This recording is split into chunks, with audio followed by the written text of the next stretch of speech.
Hi friends, നമ്മുടെ channel പുതിയൊരു വീഡിയോയ്ക്ക് എല്ലാവർക്കും സ്വാഗതം. അപ്പോൾ ഇന്നിതാ നമ്മൾ കടലക്കറിയുടെ റെസിപ്പി ആയിട്ടോ വന്നിരിക്കുന്നത്. അപ്പോൾ അങ്ങനെ ഇതാ കടലയും അതിലേക്ക് വേണ്ട ഉരുളൻകിഴങ്ങും പിന്നെ നമ്മൾ പച്ചമുളകൊക്കെ എടുത്ത് വെച്ചിട്ടുണ്ട് കേട്ടോ. അപ്പോൾ ഇതൊന്നും നമുക്ക് ആദ്യം കുക്കറിലിട്ട് വേവിച്ചെടുക്കാം കേട്ടോ. അപ്പോൾ അതിനുവേണ്ടി ഇത് കടലൊക്കെ നന്നായിട്ട് കഴുകിയെടുത്ത ശേഷം കുക്കറിലിട്ട് കൊടുത്തിട്ടുണ്ട്. ഇതിലേക്ക് ആവശ്യത്തിനുള്ള ഉപ്പും മഞ്ഞൾപ്പൊടി നമുക്ക് ഇട്ട് കൊടുക്കാം കേട്ടോ.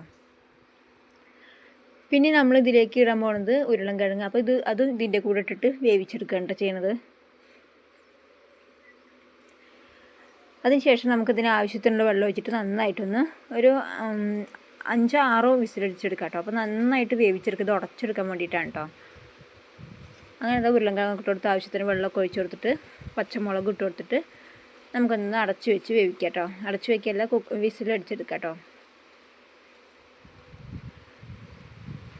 അപ്പോൾ ഞാൻ ഇതിലിപ്പോൾ വെള്ളം ഒഴിച്ചിട്ട് കുക്കറിൽ സാധാരണ നമ്മൾ വെള്ളം ഒഴിക്കുമ്പോൾ നമുക്ക് വിസിലടിക്കുന്ന സമയത്ത് മുകളിലേക്ക് പൊന്തി വരാറുണ്ടല്ലേ. അപ്പോൾ ആ വെള്ളം ഒന്ന് പൊന്തി വരാതിരിക്കാനുള്ള ഒരു ചെറിയ ടിപ്പ് പറഞ്ഞുതരാം കേട്ടോ. എന്താണെന്ന് വെച്ചാൽ ഇത് ഞാൻ ഇട്ട് കൊടുത്തില്ലേ, ഒരു ചെറിയൊരു സ്പൂൺ ഇതിലിട്ട് കൊടുത്താൽ മതി കേട്ടോ. അപ്പോൾ എന്നിട്ട് നമ്മൾ അടച്ച് വെച്ച് വിസിലടിച്ചെടുക്കുകയാണെങ്കിൽ ഈ വെള്ളം മുകളിലേക്ക് പൊന്തി വരില്ല കേട്ടോ.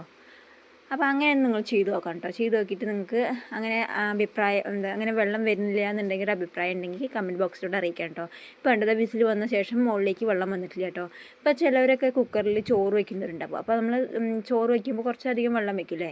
അപ്പോൾ വെള്ളം വയ്ക്കുമ്പോൾ നമുക്ക് വിസിലടിച്ച് വരുന്ന സമയത്ത് എല്ലാ സ്ഥലത്തു കൂടെയൊക്കെ ഗ്യാസിന് മുകളിൽ കൂടെയൊക്കെ തെറിച്ച് പോകുന്നുണ്ടാവും.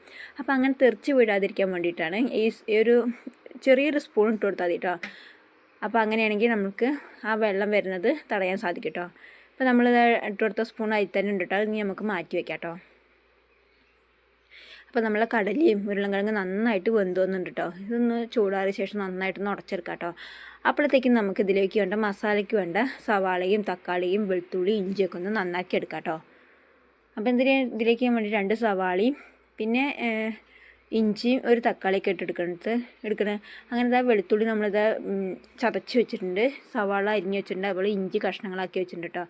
അപ്പോൾ നമ്മളിത് കടലയും ഉരുളൻകിഴങ്ങും നന്നായി ഉടച്ചെടുത്തിട്ടുണ്ട് കേട്ടോ. അപ്പം കടലയൊക്കെ നന്നായിട്ട് വെന്ത് വന്നിട്ടുണ്ട് കേട്ടോ. സാധാരണ ഞങ്ങളിത് വെക്കുന്ന സമയത്ത് തേങ്ങ വറുത്തരച്ചിട്ട് വെക്കാറുള്ളൂ. അപ്പോൾ ഇപ്രാവശ്യം തേങ്ങ അരയ്ക്കാതെ ഒന്ന് വെച്ച് നോക്കാമെന്ന് വിചാരിച്ചു കേട്ടോ. അപ്പോൾ അങ്ങനെ തേങ്ങ അരയ്ക്കാതെ വെക്കാൻ വേണ്ടിയിട്ടാണ് ഞാൻ അങ്ങനെ നന്നായിട്ട് ഉടച്ചെടുക്കുന്നത്. അപ്പോൾ അതിൻ്റെ ഒരു കൊഴുപ്പുണ്ടാവുമല്ലോ.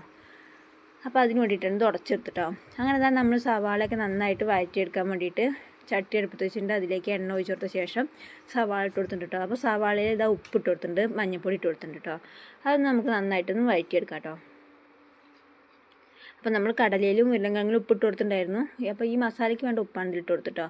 അപ്പോൾ ഉള്ളിയൊക്കെ നന്നായിട്ട് വഴറ്റി വന്നിട്ടുണ്ട്. അതിലേക്ക് ഇതാ തക്കാളിയും കൂടി ഇട്ട് കൊടുത്തിട്ടുണ്ട് കേട്ടോ. ഈ തക്കാളി നന്നായിട്ടൊന്ന് വാടി വന്ന ശേഷം പിന്നെ നമ്മളിതിൽ കുട്ടികൾ പ്രത്യേകിച്ചിട്ട് ഇപ്പോഴുള്ള കുട്ടികളൊക്കെ തക്കാളി കഴിക്കാൻ നല്ല മടിയാവൂലേ. അപ്പോൾ അതിന് വേണ്ടിയിട്ട് ഞാൻ തക്കാളി മാത്രമായിട്ടൊന്ന് അരച്ചെടുക്കാം കേട്ടോ. അപ്പോൾ ചിലപ്പോൾ അതിൽ ഉള്ളിയും പെട്ടോ. അപ്പോൾ ചെറിയ കൊഴുപ്പ് കുട്ടിക്കോട്ടെ എന്ന് വിചാരിച്ചിട്ട് കുട്ടികൾക്ക് ഇഷ്ടമല്ലല്ലോ. അപ്പോൾ അങ്ങനെ അത് അരച്ചെടുത്ത് കഴിഞ്ഞാൽ അവർക്ക് തക്കാളി ഇട്ടതായിട്ട് അറിയില്ല കേട്ടോ. അപ്പോൾ അതിന് വേണ്ടിയിട്ട് ഞാൻ തക്കാളി മുഴുവനായിട്ട് ഇത് അരച്ചെടുക്കാൻ പോവാം കേട്ടോ. അപ്പോൾ ഇത് ചൂടാറിയ ശേഷമാണ് കേട്ടോ അരച്ചെടുക്കുന്നത്. അപ്പോൾ ഞാൻ മിക്സിയുടെ ജാറിലേക്ക് ഇട്ട് കൊടുക്കണമെന്ന് മാത്രമേ ഉള്ളൂ.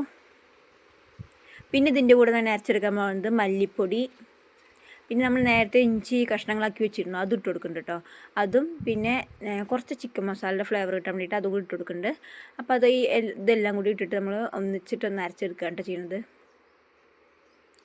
മല്ലിപ്പൊടി നമ്മളിവിടെ പൊടിച്ചെടുത്തതാണ്. ഞാൻ മുന്നത്തെ വീഡിയോയിലൊക്കെ പറഞ്ഞിട്ടുണ്ടായിരുന്നു കേട്ടോ.